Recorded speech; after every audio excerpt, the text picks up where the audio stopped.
안녕하세요, 김어준입니다. 지지율 독재로 가고 있다. 지난 금요일 조선일보 사설 제목입니다. 문 대통령은 국민을 앞세운 제왕적 대통령이며 균형 예산이라는 국가 규율을 깨려하고 있다.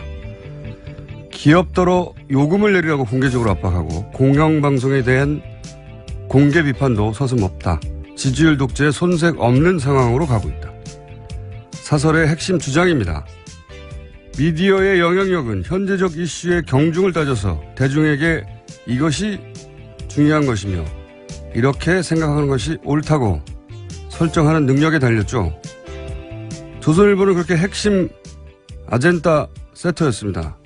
그래서 개인적으로 조선일보 꼬박꼬박 챙겨본 게 20년이 넘었습니다. 조선일보가 어떤 의제를 어떤 방향으로 다루느냐에 따라 그 의제가 대중에게 주목받고 그 결과 그 의제가 실제로도 중요한 것이 되어버리는 세월이 아주 길었죠. 조선일보가 서 있는 진영의 반대편에 있던 이들은 어떻게든 그 힘을 이겨보려고 조선이 사설을 쓰면 밑줄을 그어가며 그 논리를 반박하곤 했었습니다. 그런데 지난주 지지율 독재라는 단어를 보는 순간 멈칫했습니다. 국민을 앞세운 제왕, 지지율 독재. 뭡니까 이 바보 같은 조언은. 이런 프레임이 정말 먹힐 거라고 판단한 걸까? 이 조어가 왜 말이 안 되는지 반박하려다가 관뒀습니다. 어차피 반향도 없는데 뭐 하나 싶어서. 그리고 제 나름 결론을 냈습니다. 아무래도 조선일보 그만 읽을 때가 된 것 같다. 김어준 생각이었습니다.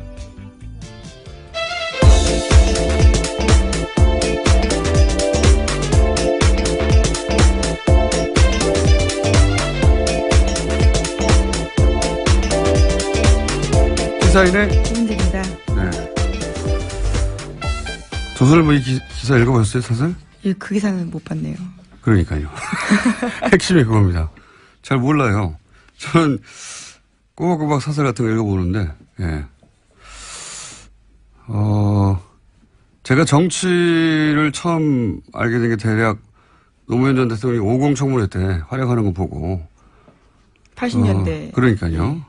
고등학교를 졸업할 무렵에. 그런데 최근, 그거 잘 모르실 것 같아요. 그 어릴 때부터 인터넷으로 뉴스를 접하신 20대 뭐 중후반 이분들은 잘 모르실 것 같은데 종이신문으로 조선일보 존재감은 대단했었거든요. 그리고 대체로 조선일보가 시비를 걸면 정치권은 행복하거나 최소한 타협하기 마련이었단 말이죠.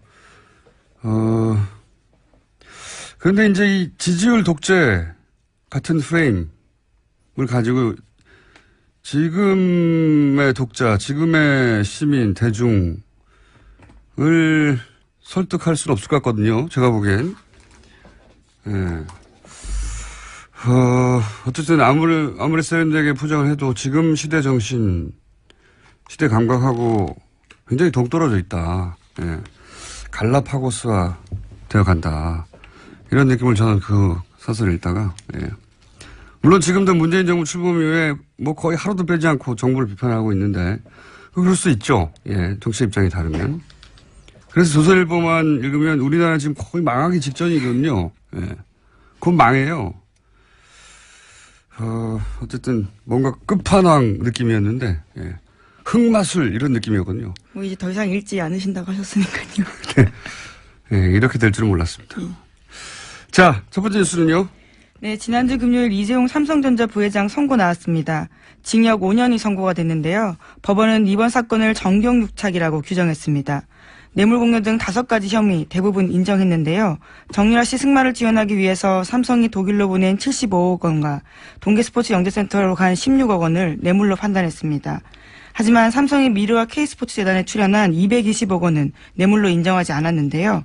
함께 재판을 받은 최지성, 장충기 등 삼성 임원 4명도 유죄 판결 받았습니다. 이렇게 말들이 많죠. 예.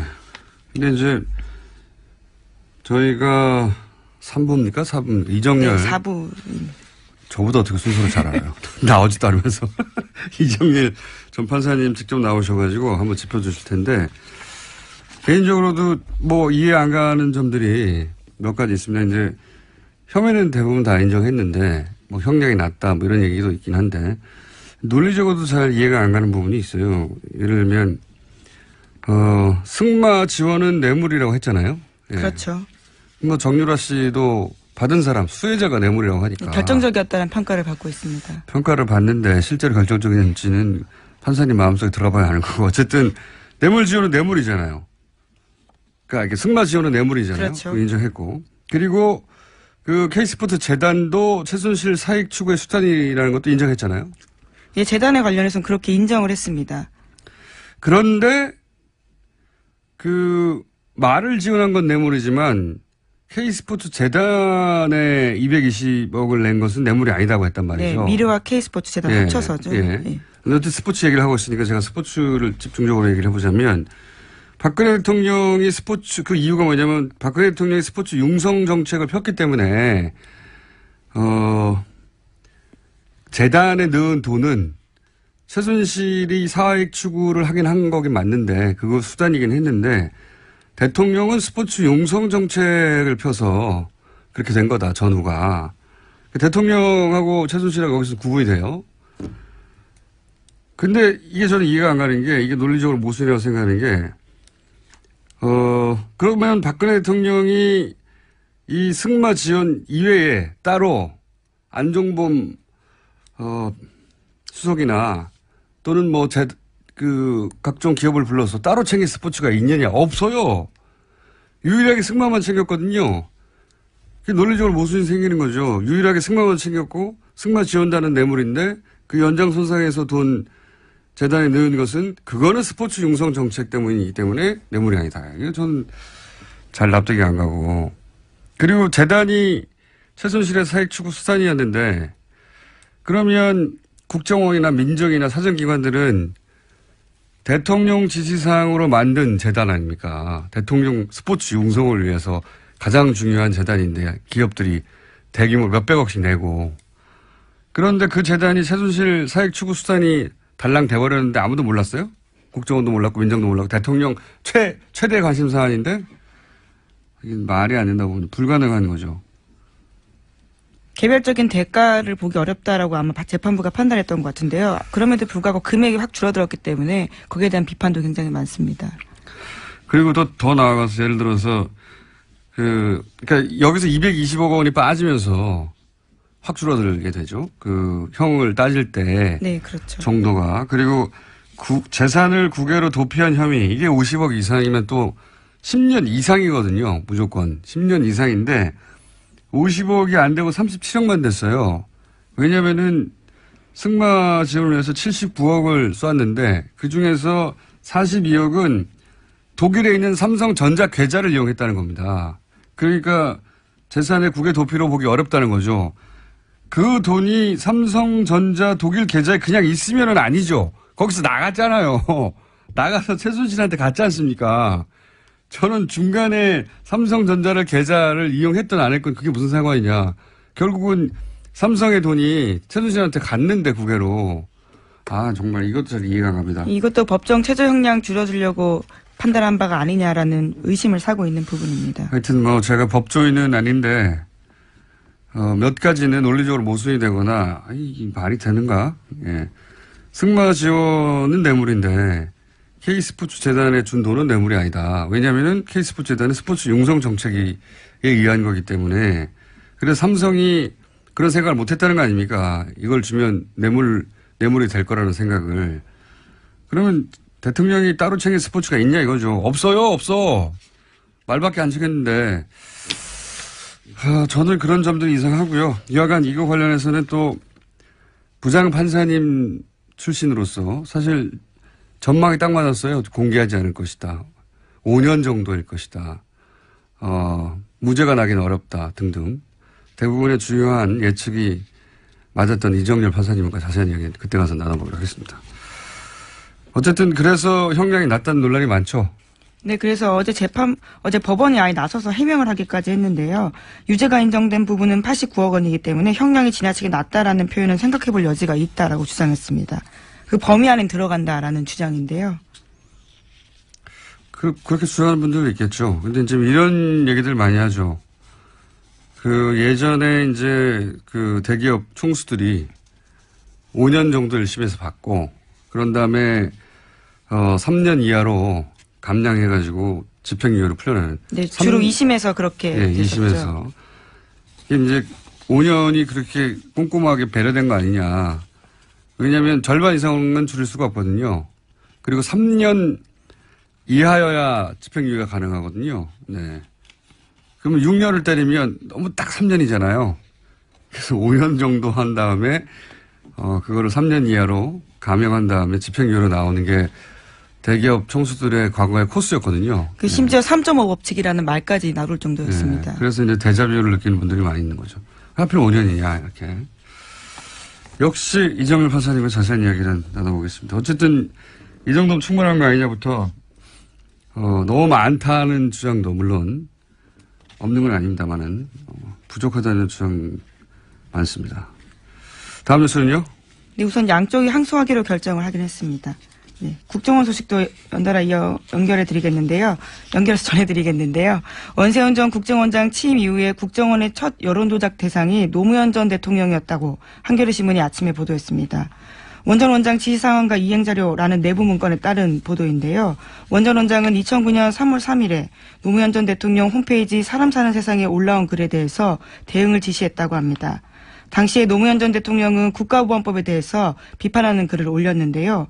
이에 대해서 원 전 원장은 이 글을 겨냥해서 반박 심리전을 주문했다라고 합니다.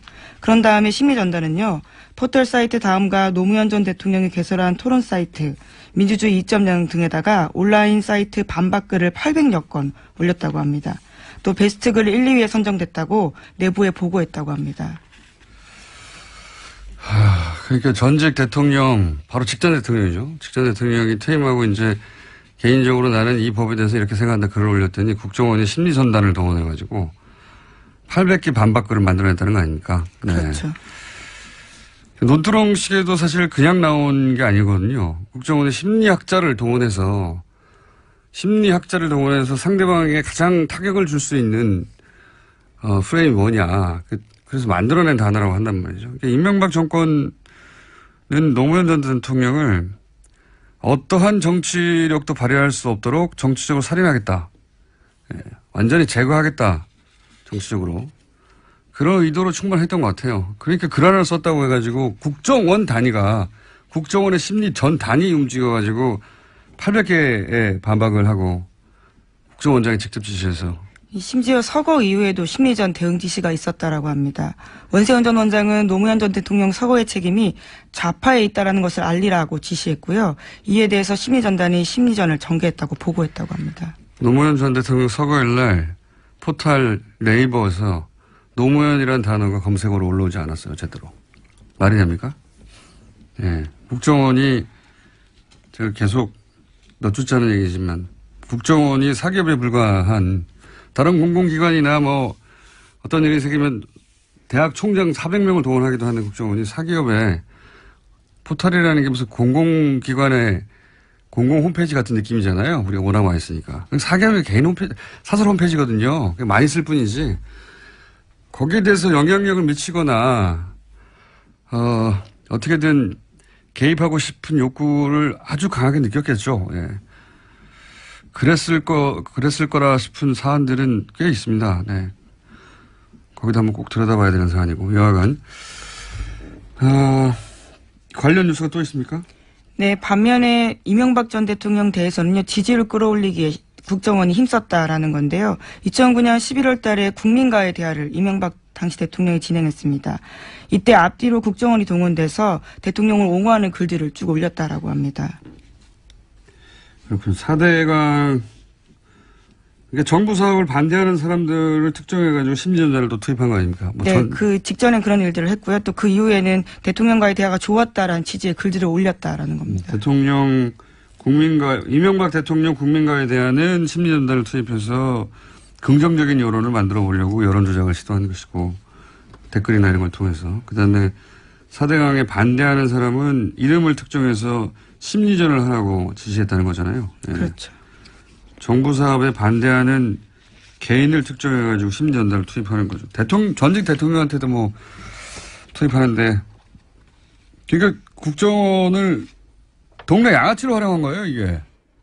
마음에 안 드는 사람이 있으면 사람을 보내가지고 멱살 잡는 거 아닙니까? 사회적 멱살을 잡아가지고 때로 덤벼가지고 두들겨 패버리는 거죠. 다시는 그런 생각 못하게. 예. 박근혜 전 대통령 시절에 그런 거 안 했냐?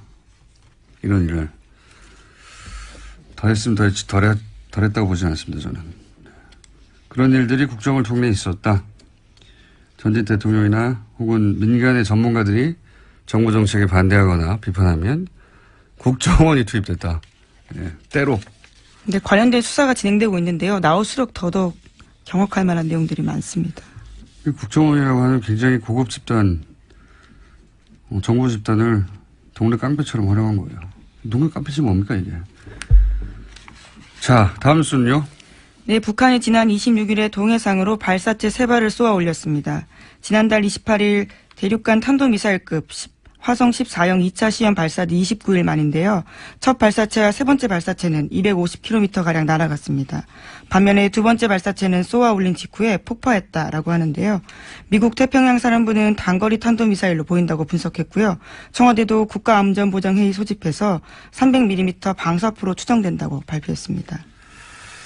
미국에서는 이제 이게 탄도미사일이었으면 좋겠고 우리는 방사포였으면 좋겠죠. 예. 왜냐하면 방사포면 유엔 안보리 결의 사항도 아니거든요. 예. 네, 그렇죠. 300mm 방사포로 확인되면요. 예. 그리고 뭐 10,000km를 날아간다고 했는데 뭐 250km를 뭘 또 기술을 입증합니까? ICBM 기술을. 이건 그냥 제가 보기엔 한미 연합훈련 하는데 가만히 있을 수는 없으니까 꾸물꾸물한 거죠. 꾸물꾸물. 예. 서로 수위를 맞춰가면서. 실제로 외신들이 그렇게 보도했는데요. 중국 인민일보 같은 경우에는 한미연합 군사훈련을 겨냥한 도발로 보인다라고 보도했습니다. 이게 뭐 도발이 되려면 서로 정말 화가 나야 되는데 가만히 있잖아요, 다들. 예. 북미가 쇼를 하는 거죠, 사실은. 지난번 ICBM 발사 그리고 이제 트럼프 대통령과의 말전쟁, 말 3차 전쟁이 거의 벌어졌잖아요. 그때 괌 위성 지도를 펼쳐놓고 괌을 주변을 폭격하겠다 뭐 이런 얘기를 했지 않습니까? 그 괌 위성 지도가 6년이 지난 거예요. 예. 예, 뒤늦게 밝혀져서 좀 해프닝이었죠. 서로 쇼한 겁니다. 최신 지도사 6년 전에 지도 걸어놓고 이러는 미국도 북한도 이렇게 큰 쇼를 한 것이고 반사이익은 일본이 가져왔죠. 예. 일본 그거 위기 때마다 북한 잘 활용하는데 폭락하던 아베 지지율이 10% 이상 상승했습니다. 덕분에. 장사 잘한 거죠. 일본도. 자, 다음 수는요. 네, 5.18 민주화운동 당시에 광주에 투입된 계엄군이 시민들을 향해서 51만 발이 넘는 각종 실탄을 사용했다는 군 기록 문서가 발견됐다고 경향신문이 보도했습니다. 51만 발이요? 네. 최소한 11개 이상의 무기를 사용한 것으로 확인됐다라는 내용도 있는데요. 5.18 당시 작성돼서 국군 기무사령부에 보관돼 있던 자료라고 합니다. 보니까 수리탄도 194발이네요. 수리탄. 야, M16 소총기에 M60이 기관총이거든요. 거의 뭐 내전 수준으로. 대전차 로켓탄도 쐈네요. 50발을. 60mm로 TNT 포기약 1200kg. 그거 참. 자국민을 향해 가지고 아직도 발포 명령자를 확인을 못하고 있잖아요. 예. 5.18이 끝나지 않은 겁니다, 사실은. 누가 쏘라고 했는지도 아직 못 잡았으니까요. 기관총을 이렇게 많이 쐈네요. 참. 수류탄 194발. 이거, 수류탄은 이게 더 충격적이네요. 대전차 로켓탄이 이게 전차, 장갑차, 뭐 이런 거, 공격하는 건데, 그걸 58을 실제로 쐈다. 준비한 게 아니고. 군 내부 기록입니다. 대전차 로켓탄을 어디다 쐈을까요? 버스에 쐈나요? TNT 포격도 1200km. 어떤 최초의 사격 명령을 내린 사람하고 헬기로 사격을 가한 사람, 그리고 최근에는 이제 비행기 폭격을 하려고 했다 하는 증언이 나온 적이 있지 않습니까? 네, 다 밝혀내야죠. 다음 뉴스는요. 어제 국민의당 전당대회가 있었습니다. 안철수 후보가 당대표로 당선됐는데요. 51%를 얻어서 2위를 차지한 겁니다. 안 대표의 임기는 2019년 1월까지인데요. 지난 5월 9일 대선에서 패배한 지 110일 만에 다시 당 전면에 나서게 됐습니다. 그렇군요. 예, 결국 대표가 되긴 됐는데 어쨌든 당선 모든 당선을 축하해야 되는 거거든요. 예, 축하드릴 일이긴 한데 이게 축하받을 일인가 싶은 생각도 듭니다. 왜냐하면은 51%밖에 안 됐잖아요. 본인이 창당하고 불과 100일 전에 대선 후보였는데, 예, 51%면 당내 인사들이 흔쾌히 그 힘에 따르게 좀 부족하거든요. 예. 그런 점도 있고, 최고위원들이 당선됐는데, 이제 안철수계 소위 당선되긴 했지만, 이분들이 원내가 아니에요. 최고위원 2분, 그리고 청년위원장, 안철수 소위 개로 분류가 되는데, 원내입니다, 다. 여성위원장 한 분만 원내인데 이분은 안철수계가 아니라고 지금 평가받고. 그러니까 당대표, 그리고 그 당대표 계열의 최고위원들, 전원이 국회의원이 아닌 겁니다. 이렇게 되면 의원회의에 당 지도부가 못 들어가는 거거든요. 국회 본회의장에도 아무도 못 들어가는 거예요, 당 지도부가. 법안 발의도 아무도 못 하는 거죠. 국회 표결에도 아무도 참석하지 못하고. 원내 정당으로 이런 건 헌정사상 최초가 아닐까 싶은데. 정당이 원래 국회의원 중심으로 돌아갈 수밖에 없는 구조가 좀 있는데, 현역 의원이 없는 이 지도부를 과연 현역 의원들이 법안도 내지 못하는 지도부를 과연 인정할지, 당 지도부하고 당 소속 의원들이 따로 놀 공산이 꽤 보인다. 그래서 축하받기만 할 일인가 싶습니다. 네, 정치인으로서. 자, 제목 정도 스크리닝하고 끝날 것 같습니다. 네, 브뤼셀과 런던에서 잇따라서 흉기 테러가 일어났는데요. 바르셀로나에서는 반테러 시위도 일어났습니다. 그렇군요. 바르셀로나에서 50만 명 정도. 이 사안은 저희가 유럽 현지 혹은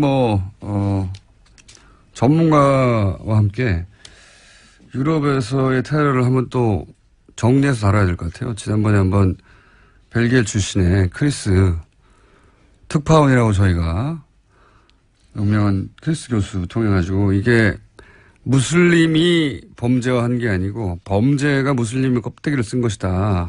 무슬림과는 사실은 상관이 없는 거다라고 분석을 해주셨는데 한번 또 다루겠습니다. 조만간. 자, 여기까지 하겠습니다. 지금까지 시사인의 김은지였습니다. 감사합니다. 지난주 주진우 기자 BBK 관련해서 완전히 새로운 단서를 처음으로 공개했는데, 근데 아무도 기사를 안 써가지고, 예. 그렇습니다. 이 특종을 아무도 안 믿거나, 공개한 문서의 숫자가 부족하거나, 혹은 주진우 기자가 아주 싫거나, 그런 게 아닌가 싶은데, 원래는 그래서 이번 주는 다른 주제를 저희가 하려고 했는데, 지난주에 공개한 문서의 숫자가 부족한가 싶어서 추가로 140억에 관한 문서를 추가로 공개할까 합니다. 주진우 기자 수에 나와 있습니다. 안녕하십니까, 주진우입니다. 네. 기사를 안 써줘요? 네. 네, 그렇습니다. 제가 이명박 대통령 관련된 기사를 참 많이 썼습니다. 근데 가장 중요한 기사라고 생각하는데 아무도 받아주지 않았습니다. 왜냐하면 물증이 나왔잖아요. 물증이.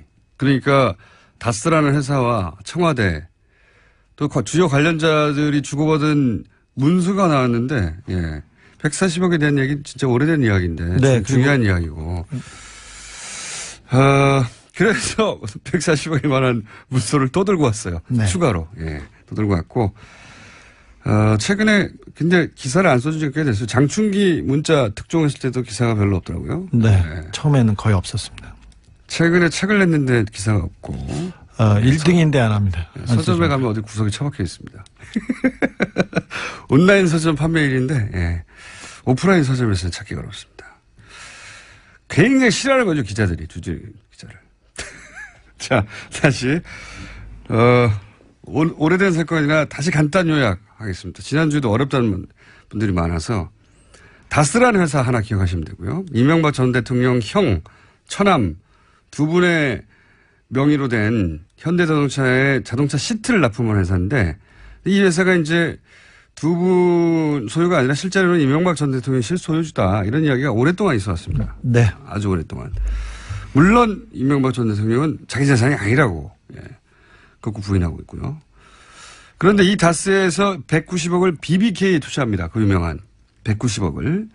BBK는 마지막에 옵셔널 벤처스라는 회사가 됩니다. 옵셔널 벤처스. 요 명칭은 BBK 옵셔널 벤처스 다스 이 세 개만 외우시면 됩니다.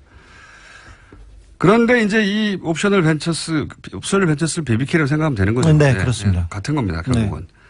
여기서 이제 주가 조작을 해서 투자자들이 1,000억 가까운 손해를 입고 그 대표 김경준 씨는 384억을 횡령한 사건, 통칭 BBK 사건이라고 하죠. 네. 예, 이걸 BBK 사건이라고 하는 겁니다. 예.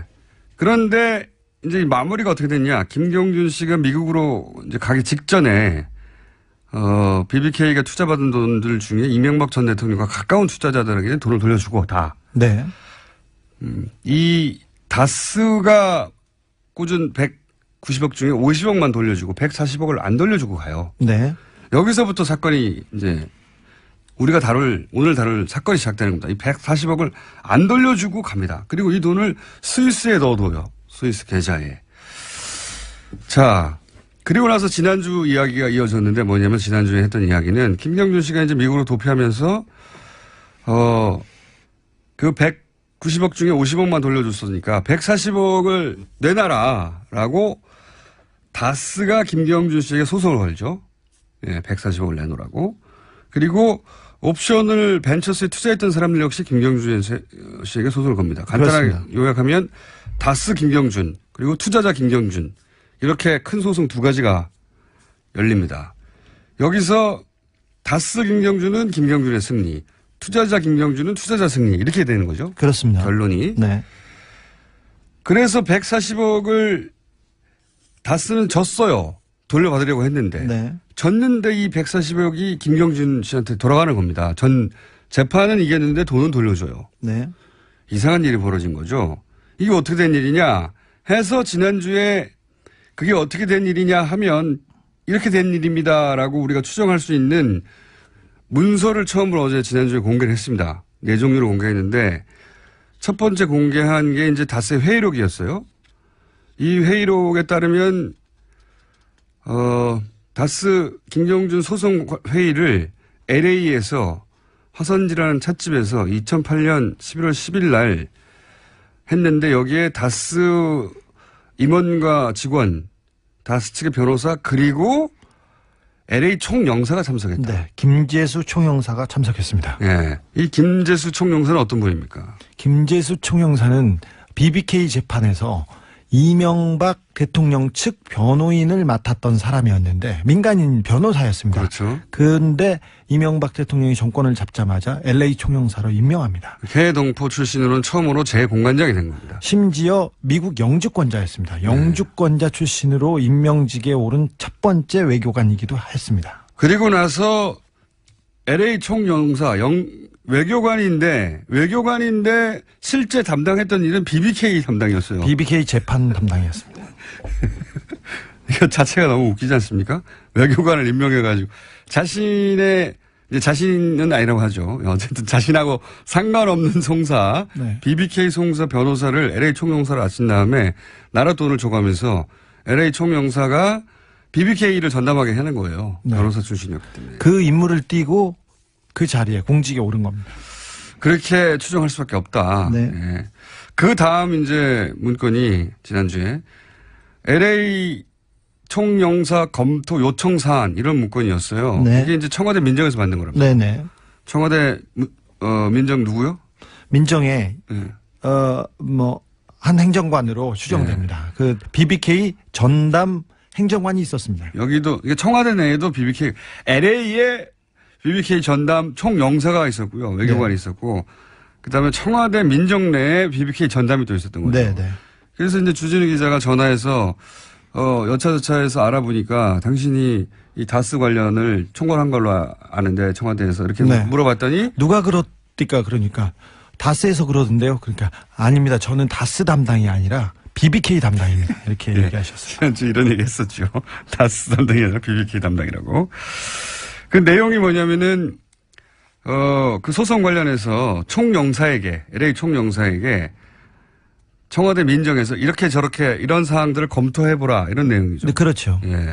LA 총영사한테 지시할 수 있는 사람은 그보다 더 높은 자리에 있는 사람이겠죠. 그러니까요. 민정의 행정관이 LA 총영사한테 지시할 수 없어요. 네. 예. 그 위에서 왔으니까 그걸 통해서 글로 지시가 됐겠죠. 예. 그렇게 쟁점을 정리하라고 알아보라고 한 다음에 그 답변이 정리된 문건인데, 네. 그 문서의 목적이 뭡니까? 그러니까 내용, 그 문서를 작성한 목적이 있을 거 아닙니까? 스위스 계좌에 네. 김경준 돈이 가 있었습니다. 알렉산드리아 계좌가 압류돼 있었는데. 그걸 알렉산드리아 계좌라고 해요. 네네. 네. 그 페이퍼 컴퍼니 알렉산드리아를 아. 통해서 김경준이 소유하고 있었습니다. 아, 그렇군요. 근데 그 스위스 계좌를, 김경준 소유니까 그걸 동결하려고 했었어요. 네. 그래서 동결이 가능한지 검토하고. 돈을 못 빼가도록. 네, 돈을 잠궈 놓고. 그 다음에 에리카 김을 국내로 송환해서. 압박수단이었겠죠. 예, 어떻게 정리할 것인지. 그리고 미국 국세청 IRS에서 이런 관련 내용이 있다는 것을 쟁점을 정리해서 140억을 돌려받으려고 하는 내용을, 계산을 그 청와대와 그 고위급에서 했던 내용들이었습니다. 그러니까 140억을 다른 곳에 뺏기지 않기 위해서 그렇죠. 그 돈을 챙기기 위해서 필요한 쟁점들 이걸 이제 정리해가지고 주고받은 거 아닙니까? 네, 이건 공무원들이. 어떻게 됐어? 예. 네. 공무원들이 다스라고 하는 사기업의 소송 관련해서 그 사유재산을 국가 공무원들이 챙겨주려고 예. 이렇게 노력을 한 겁니다. 네. 그런 문서가 나온 것이고 그리고 이렇게 LA 총영사가 검토하고 민정이 작성한 문건을 누가 가지고 있다고요? 다스에서 가지고 있었습니다. 그러니까 이게 말이 안 되지 않습니까? 공무원들이 이렇게 움직여서 네. 작성한 문서를 결국은 다스가 가지고 있었고 다스에서 그 문서를 가지고 있던 분으로부터 받은 거죠, 이 문서를. 네, 그렇습니다. 직접 그 BBK 담당자한테 직접 받은 겁니다. 그래서 이명박 대통령이 자기하고는 전혀 관련이 없다고 하는데 청와대와 외교부가 마구 움직입니다. 검찰이 돕고요. 그래서 그 청와대 이명박 대통령의 지시를 받은 다스의 담당자가 한 얘기입니다. 다이렉트한 얘기예요, 이게. 예, 다스의 담당자가 한 얘기라는 겁니다. 거기서 나온 문서이고. 그러니까 본인과 전혀 상관없다고 하는 회사 돈을 받아내기 위해서 청와대가 민정과 외교관을 동원했다는 얘기입니다. 그리고 또 하나 이제 공개한 게 공동방어 협약서라는 게 있어요. 그 네. 내용이 이제 140억을 역시 다른 곳에 뺏기지 않고 다스로 가져오기 위해서 결국은 김경준 씨 계좌니까요. 어쨌든. 네.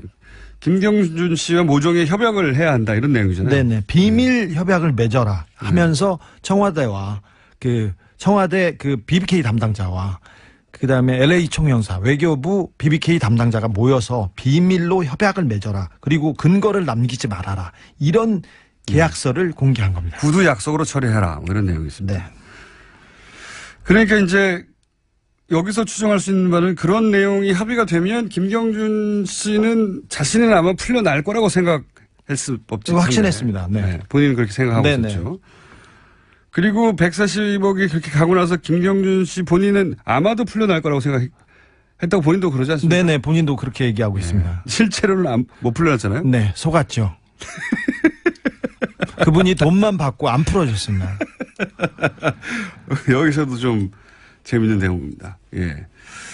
다만 누나인 에리카 킴은 이제 한국에 들어와서 검찰과 문제를 다 풀고 나갔죠. 그렇죠. 이틀 조사를 받고 굉장히 중요한 사건이었고 중요한 분이었는데 이틀 비밀내 조사를 받고 나중에 그냥 조용히 돌아갔습니다. 알겠습니다. 자, 지난주를 간단히 요약하면 이명박 전 대통령이 일개 사기업 돈을 돌려받기 위해서 사건 변호사를 LA 총영사로 임명하고 그리고 청와대 민정의 담당자를 꽂아서 그 사람들로 하여금 그 돈을 끝내 돌려받게 했는데 그런데 그 재산은 이명박 전 대통령이 자기 재산이 아니라고 주장하고 네. 있는 상황이고요. 그러면 거꾸로 자기 재산도 아닌데 왜 국가 공무원을 그렇게까지 동원했냐. 이렇게 의문이 들 수밖에 없고 그런 의문에 대해서 이거 실제로는 자기 재산 아니었나? 라고 생각할 수 있는 추정할 수 있는 그런 문서가 구체적으로 처음 나온 거예요. 진짜. 네. 예, 결정적 문서입니다. 맞아요. 담당자가 건넨 문서이기도 하고. 네. 자, 오늘 그래서 이것만 가지고는 기사가 안 돼서 추가로 또 공개하기로 하겠습니다. 네. 첫 번째 추가로 공개할 문서는 뭡니까? 예. 다스의 품위서라는 다스의 회의 자료인데요. 네. 2009년 9월 30일 날 이렇게 작성됐습니다. 그래 작성이 됐는데 140억을 김경준으로부터 받기 위해서 김경준이 감옥에 간 이후에 계속해서 김경준을 회유하고 협박하고 딜을 합니다. 그래서 다스 그 몇 가지 합의 문화를 만들라고 네. 다스와 김경준 측에 이렇게 합의 문화를 만들려고 합니다. 청와대에서 만든 문건, 그 지시사항이에요? 네, 청와대 지시사항에 따라서 다스가 만들어서 청와대에 보고한 문서입니다. 팩스로 770에 몇 번으로 민정수석실에 몇 번으로 그 다스의 사장 직통 번호에서 보냈습니다. 근데 내용을 보면 사과 서면을 만들어라. 그리고 쌍방 하해 문서를 작성해서 교환해라. 그리고 쌍방 소치하를 해라. 그다음에 스위스 계좌 압류 해제 요청을 해라. 그리고 소송 비용은 각자 부담하고 합의서는 서면으로 작성하고 이런 합의 내용을 이렇게 주로 만들려고 하는데 원금이 140억이었지 않습니까? 이자 56억 8천만 원을 법정 이자를 꼭 받으라고 해서 이 내용이 들어가 있어요. 이명박 대통령 쪽이었겠죠. 네. 그쪽에서 이 품위서에 드러난 내용으로 보자면 140억만 받는 게 아니라 이자를 받아라 56억을. 네. 사실 다스하고 김경준 측하고 얘기를 했는데 원금을 돌려준다는 거 가지고 얘기를 했는데 네. 이명박 대통령이 화를 내면서 이자도 받아야 된다. 무슨 소리냐. 그래서 그 화를 내가지고 이 합의서에 이자 부분 그 협의하느라고 굉장히 곤란했다고 담당자가 증언하고 있습니다. 담당자가 원금만이라도 지금 감옥에 들어갔고 이제. 그렇죠. 예? 이쪽은 대통령이 됐고. 어찌 보면 공범과도 같은 사람이고. 네. 주범은 바깥에 있고 종범은 안에 들어가 있는데 이자까지 내놓으라고 하니 이게 좀 딜이 어려울 거 아닙니까? 근데 하지만 이명박 대통령은 화를 내면서 절대 포기할 수 없다고 이렇게 불호령을 내렸답니다. 이제 이 사안을 다스에서 담당했던 사람의 이야기인 거죠. 네. 예. 이 품위서를 만들고 청와대로 보낸 사람입니다. 그 품위서를 직접 만들어서 청와대에 직접 보낸 사람이 56억을 직접 만들었는지는 모르고요. 예, 이렇게 그 문서를 직접 보내긴 한 사람이거든요. 네, 관여한 사람이. 그러니까 그 팩스로 청와대로 보낸 문건의 원본이에요, 그게? 원본은 가지고 있습니다, 제가. 네, 원본입니다. 네. 팩스로 이런 내용을 보냈지 않습니까? 청와대에 보냈대요, 이렇게. 그리고 이자를 꼭 받아내라고. 네. 그리고 그렇게 만약에 합의가 이루어지려면 보통 영문 합의서가 있어야지. 영문 합의서 뒤에 붙어 있습니다. 영어는 읽지 않겠습니다. 2장짜리 영문 합의서가 뒤에 붙어 있고요. 또 변호사 검증 자료가 있습니다. 제가 영어를 못 읽어서 안 읽는 건 아닙니다. 그런 비밀 합의서를 다스에서 청와대로 보냈고 네. 그 보낸 사람으로부터 원본을 받아왔습니다. 두 번째 문서는 뭔가요? 두 번째 문서는 스위스 알렉산드리아 계좌 압류 관련 진행 사항을 청와대에서 작성해서 다스로 보낸 내용입니다.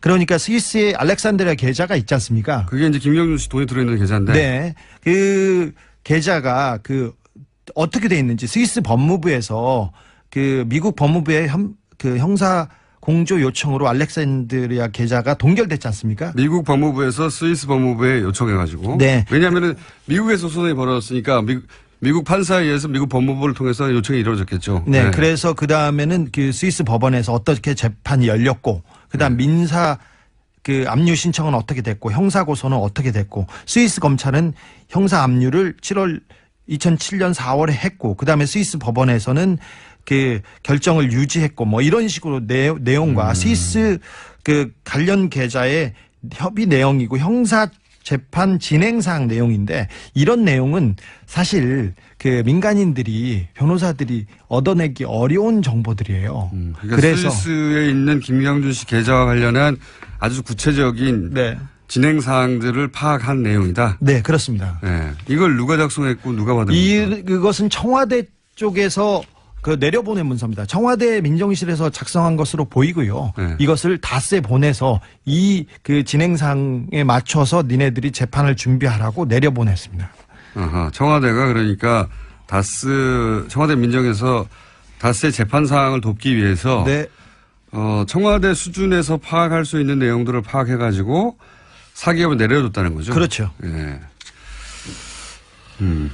세 번째 문서는 뭡니까? 세 번째 문서는 그 청와대에서 지시한 내용에 대해서 질문하신 내용에 대한 회신입니다 하면서 다스가 그 대답을 해가지고 올린 보고 문건인데요. 청와대가 그러니까 다스한테 그 내용 어떻게 됐어 하고 이제 질문을 네. 하면 다스는 이런저런 파악해가지고 올린다는 거죠. 네, 그래서 다스에 이게 서류 이게 도장이 찍혀 있어요. 찍혀 있는데 첫 번째 질문에 답해서 다스에서 자금을 수령한 후에 어떻게 민사 소송을 취하게 돼 있습니다. 그러면서 돈은 2011년 2월에 수령하고 해제는 2개월이 지난 2011년 4월 5일에 해제하게 됐는데 왜 그러냐 이게 물어보니까 당시 에리카 김이 국내 체류 및 조사 중인 이유로 김경준 쪽에서 요청해서 이렇게 됐습니다.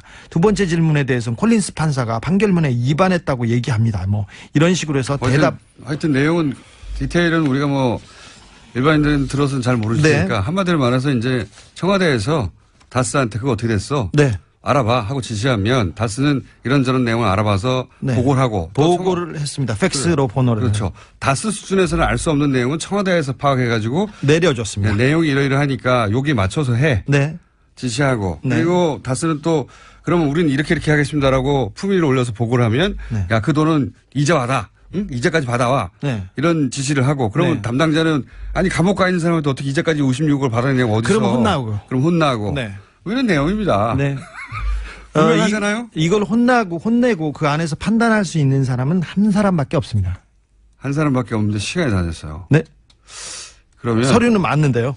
이렇게 하죠. 한 3부에서 2, 3분만 정리하고 끝내는 것으로. 네. 잠깐 이따가요. 3부에 다시 뵙겠습니다.